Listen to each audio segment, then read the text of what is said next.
There was a time I invited Aisha to travel with me to Germany. It caused me a lot of problems. You know, I was invited to Germany and I was told to nominate a lady. So she was very active in the Women's League. So I called her and I said, I now have to tell Mr. Kabuye to give me a power of attorney. I was joking with her. Said, I need a power of attorney so that I can take you. So we went to Germany and she made a lot of networks and so on. But here, the gossip was that now the president is having a fully fledged affair. Well, for me anyway, bagamba kambe kawase tekagwa kumasanda. I congratulate the president of the Women's League and the Women's League.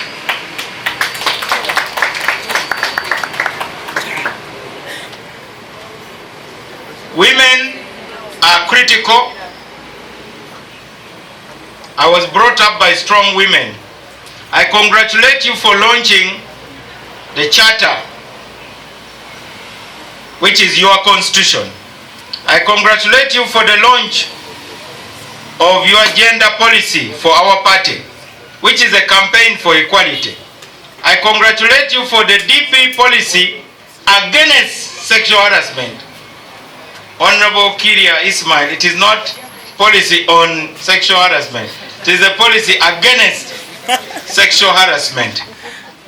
Let me read for you what a young lady posted on Facebook so that you know what we are talking about, because I don't think you have an idea.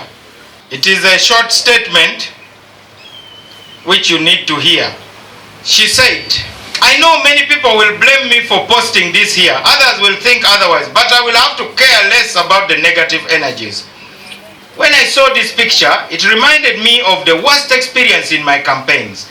There was a person I highly respected and I thought would be of importance to my team. The first time I met him, shared with him and requested for his support. He was a voter. He said, I have seen you before and indeed you are a beautiful girl. I wish to be of support provided you fulfill my demands. I simply asked him what the demands were and he kept saying we would talk. He had to tell one of my team members to tell me how he needed to sleep with me for him to support us morally and financially. I declined his demands even when colleagues told me to pretend like I had fallen for him. I had to undergo insults like XYZ, I won't say the name, Olifala, Tomanyicho Yagala. The guy was going to do a lot for us to win. He resorted to social media battles of decampaigning me among others. The only person I would run to for comfort was my dad. Not because I'm young and I have to cry to him always, but because he's a best friend. He's as well a senior comrade when it comes to politics. I must say it is an experience that most women face in politics that frustrates many who end up not coming back in politics. To those that have fought hard and persisted, is credit that I give them. Some men use it as a way of pulling down women such that they dominate politically. I've therefore chosen to write this here for the fellow young girls who look up to me politically to know what they should expect when they join politics and know how to overcome such challenges, and as well inform some hungry, sexy bastards, in quotes, to use their offices well, such that they may retain the respect from people who look at them as responsible citizens. This is what the policy against sexual harassment is about. We are not here to ban normal relations between the sexes in our party. In any case, most of the time when we go for weddings or kwanjula, we find DPs are marrying fellow DPs. Now that is different. This one is not about sex, it is about power. Therefore, what you have initiated today is important. And to our partner Perry, I want to assure you that we shall put in place a committee to deal with these kind of cases. I want to announce the following as things in progress on behalf of the President of the Women's League. We are going to be preparing a DP Women's Communication Strategy. How do you talk? 2, a DP Women's League 5-year strategic plan, which is more or less finished, to also be launched. The Women's League also wants to launch a regular publication, like a bulletin or a newsletter, to communicate their plans. I have heard you giving me credit that Norbert Mao has given us space. The way these women have fought, I'm the one who knows how they harass me, not sexually, but politically. They have been persistent. And even when Aisha would call me, particularly when I became a minister, and I said, Aisha, you are a priority. Even if I don't pick your call, I don't talk to you, let me tell you, I am new in this office. That's a big ministry. I'm even new in the government. I need to learn quickly to take charge. And then I told her of a man who said when he's given 6 hours to cut a tree, he will spend 4 hours sharpening his axe. So I told her, I'm still sharpening my axe. Chali mukwagala embazi yange. Ompitako ne webuuza omuti gutandikako ddi. Gasiraba wa kunyega. Naye mbadde mpagala embazi yange naye kati esobola n'okukola mu saluuni. Esala n'ekirevu kati. So I apologize that I have not been giving you time, but we have said even after today's function, we are going to sit again to talk together about the Women's League issues. I want to ask the Secretary General to put on the agenda the signing of the documents for opening the Women's League account, because we took the decision long ago. But getting things done sometimes is difficult. It was in 2011 that we took the resolution to create the Women's League. See how long it has taken to actually bring it to life. So getting things done can be as difficult as Katosi Road, which has been talked about for so long that we almost were about to give up. We are also asking that you put on the agenda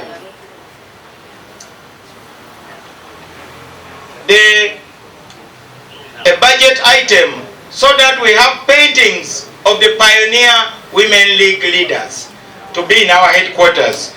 I'm also asking you to put on the agenda a budgetary item for renovating the space which is for the Women's League office, a budget for buying computers. We have the money on the account.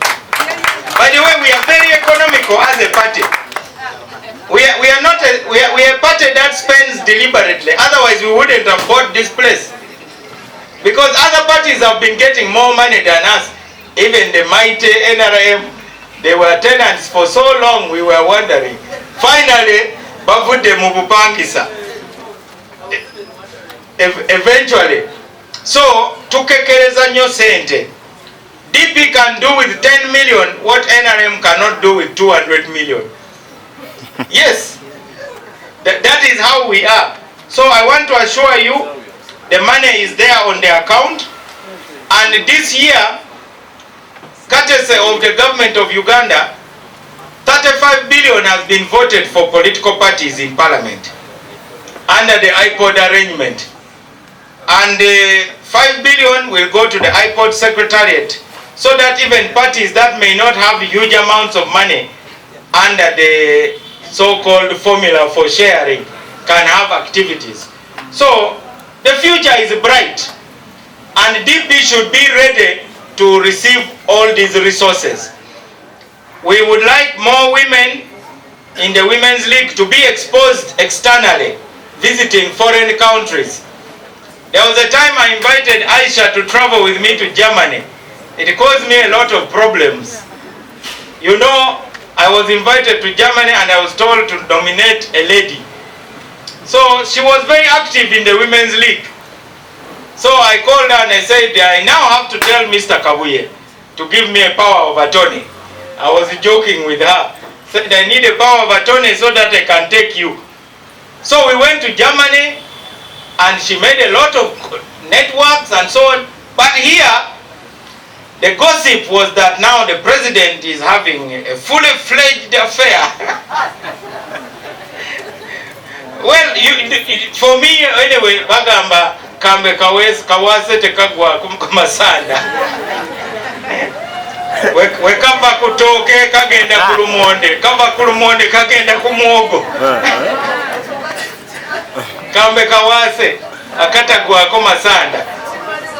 So they gave me Aisha as a girlfriend, and each time we would talk with her husband, Mr. Kabuye, we would make a lot of jokes about the power of attorney. Even now, we still talk about the power of attorney. But in the context of what we talk about, many people believe that, and that's why you said some women are their worst enemies. Some women don't think that a woman can be lifted up and supported on account of her merit. They think that no, she must have done something with that boss. Kati eyo yonna yonna balini banonya yochi. But I was with Mukisha Muntu, who was also with Winnie Kiza. So I don't know what his experience was in that end, but I'm sure there must have also been a lot of stories. So I want to assure men, sometime when you hear rumors about you, just close your ears. Otherwise you'll be afraid to support women. But it helps to know their families, because this is a sensitive area and men know each other and maybe they don't trust each other. So it is always a good idea to know the families of the women you work very closely with. When I was going with Aisha to Gulu to campaign for one of our candidates, I told her, your husband must drop you at the petrol station in Kawempe and I must talk to him. And we have a handover ceremony.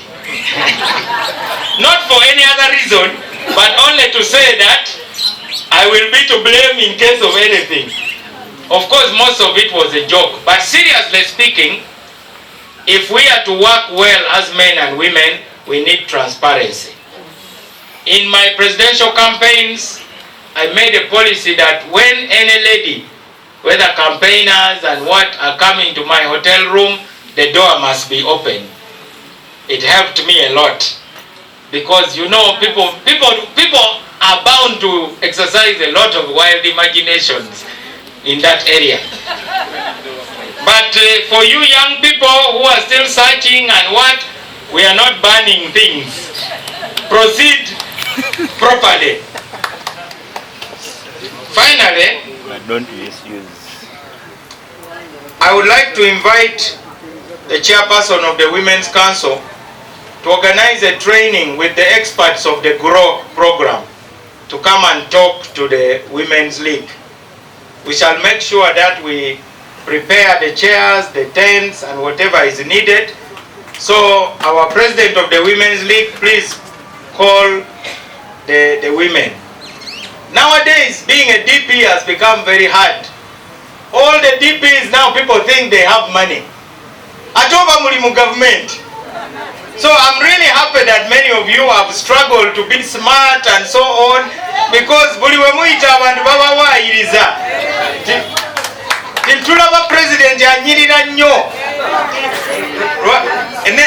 Ne siranda kati. Olaba nakasimu kakutte.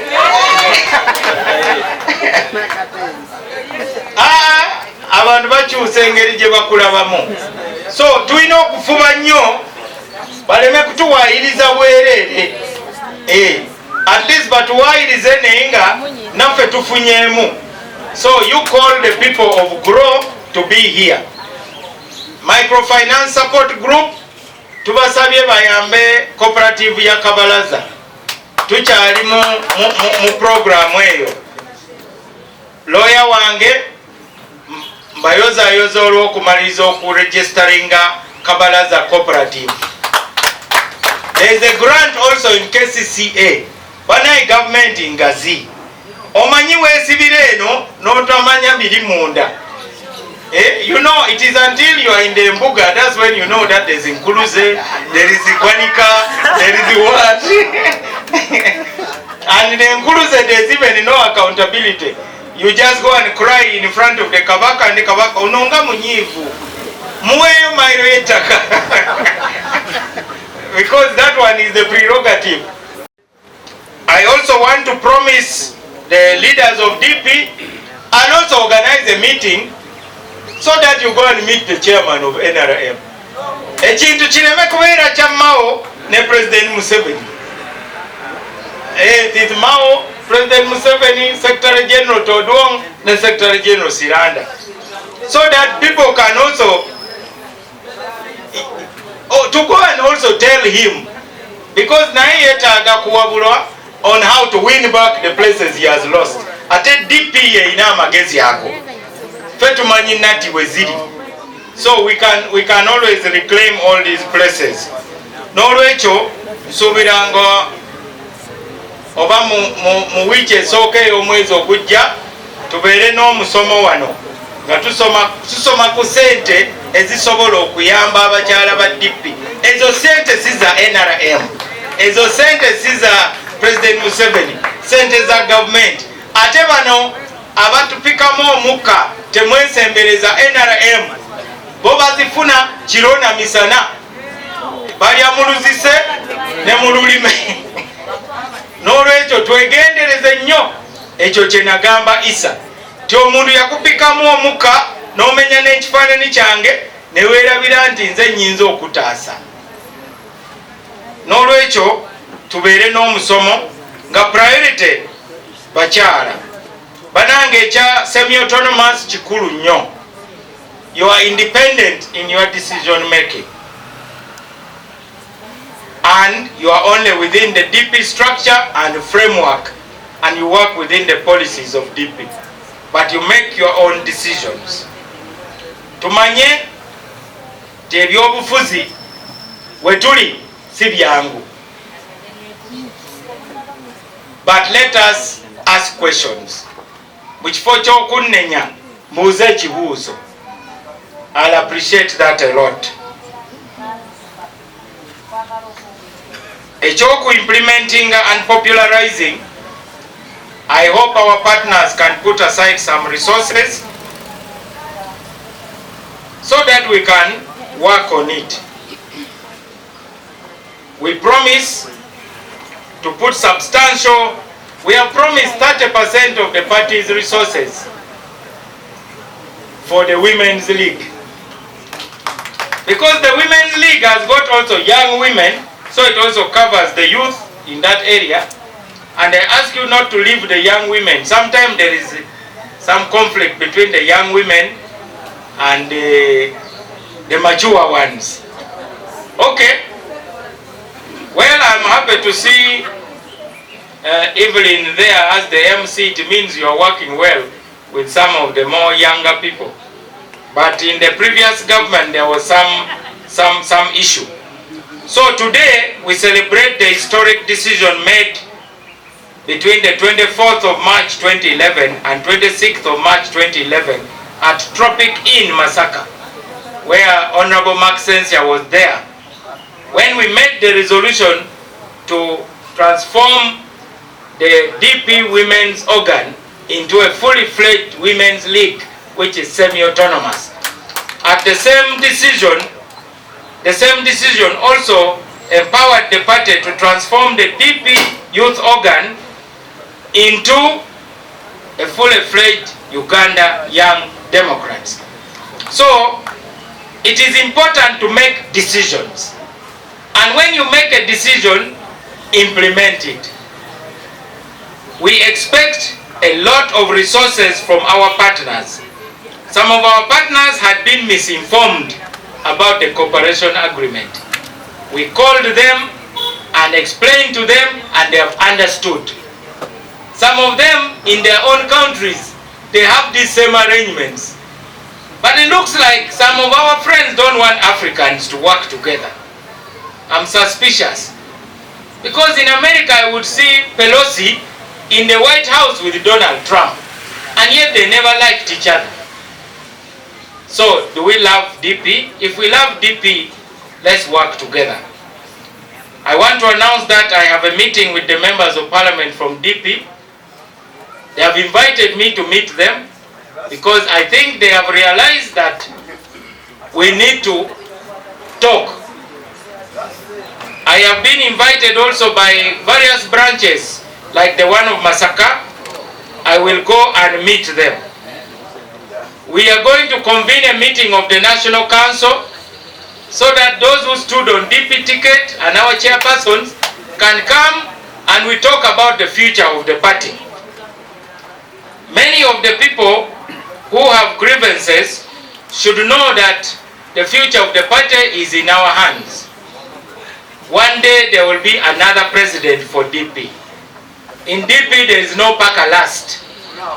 I want to repeat. In DP there is no Paka last. Yes, go be okay. That Paka last alimu NRM. Now mafuta newega gwako minus stand by generate. But hydrogen. So, but anyway, seriously, these meetings are important. I want to ask all the women from all over Uganda who are here. We are able to facilitate you with some small resources to start holding small meetings to explain. We are also willing to organize radio programs for you, the women who are here, to go and talk about DP. And talking about DP means talking about the ideas DP has for Uganda. Some people, when you're in opposition party, you think when you go on radio, your job is to start talking about the leaders of NRM. Twali mu UID nga tulina musajja waffe nga bwakola speech ebimu nalowooza nti bya mazima. Olumu yatunyumiza, mumanyi embwa ya Salim Saleh erya kilo 5 ez'ennyama gw'olya meka? Ne mubuuza nti Salim Saleh alina embwa. Olumu nakyalira General Salim Saleh talina mbwa. Naye mu byobufuzi abantu basobola okuwa embwa nga tolina, ate ng'embwa erya kilo 5 ez'ennyama. So njagala kubagumya, mu byobufuzi mulimu okuvuma, mulimu okuwaayiriza. N'olwekyo mubeere n'obuvumu obwo. Njagala kubeera kyakulabirako. Naye kye mulina okumanya nti bano abatuvuma nabo wosalawo okubalwana ate bo batiitiizi nnyo. Mujjukira one man army gye nalaunchinga ku Twitter which bbiri zokka nga basensebuse, because nagamba nti abatwogerako ebyobulimba ffe tujja kuboogerako amazima. So those who tell lies about us, let's tell the truth about them. Amazima gonga ina kubanga ne fayiro zaabwe ezimu ziri mu ofisi yange. Naye olw'obuvunaanyizibwa oluusi mbasonyiwa, naye tubalabule era mbalabula ogusembayo. Mwabanjogerako ebyobulimba, ngenda kwogera amazima agabakwatako ate temukaaba kubanga amazima go tugamanyi. Programu zammwe tuyozeyoze Women's League nga tulaunchinga policies zino. Tubasabira emikisa gy'abajjajjaffe abaatuwa ekibiina. Sinze nannyini kibiina, ze ndi musika. Mu Lwarabu bampita Al Khalifa. Khalifa abeera musika. Ekintu nkikuuma kubanga waliwo abalindiridde okukisikira. Nina okukikuuma n'obukambwe obumala kubanga si kyange.